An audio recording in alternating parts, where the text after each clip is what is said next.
আপোনালোকে গমে পাইছে আমাৰ ক'বলগীয়া বাৰু একো নাই আৰু কি ক'ম।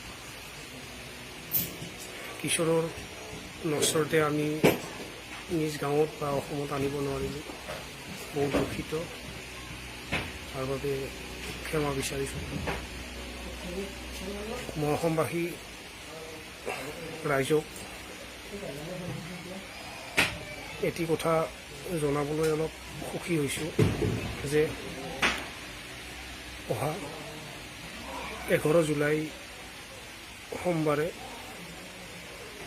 আমাৰ কিশোৰৰ নিজ বাসভৱন মিৰ্জাৰ বজৰাপাৰা গাঁৱত তাৰ কাৰণে বিষ্ণু পূজাৰ আয়োজন কৰিছোঁ।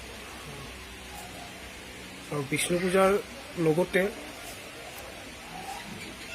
আমাৰ দক্ষিণ কামৰূপ ছাত্ৰ সন্থা বজৰাপাৰা গাঁৱৰ ৰাইজ আৰু অন্যান্য ক্লাবৰ উদ্যোগত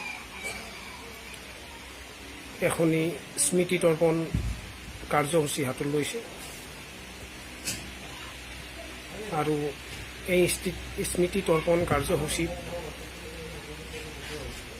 কিশোৰক এপাহি ফুল পুষ্পাঞ্জলি অৰ্পণ কৰি তাক সমবেদনা জ্ঞাপন কৰোঁ।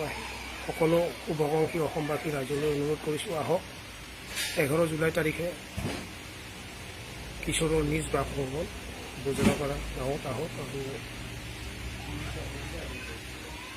পুষ্পাঞ্জলি অৰ্পণ কৰি আৰু আশীৰ্বাদ দিয়ক। ইয়াৰ যিখিনি আধৰুৱা সপোন আছিলে সি পুনৰ জন্ম হৈ সেই আধৰুৱা সপোন পূৰা কৰক, তাৰ সেই মিঠা হাঁহিটো আকৌ দিয়ক, সেই কামনা কৰিছোঁ। অসমবাসী ৰাইজলৈ অনুৰোধ কৰিছোঁ, অহা 11 জুলাই তাৰিখে কিশোৰ নিজ বাসভৱনত এবাৰ আহক।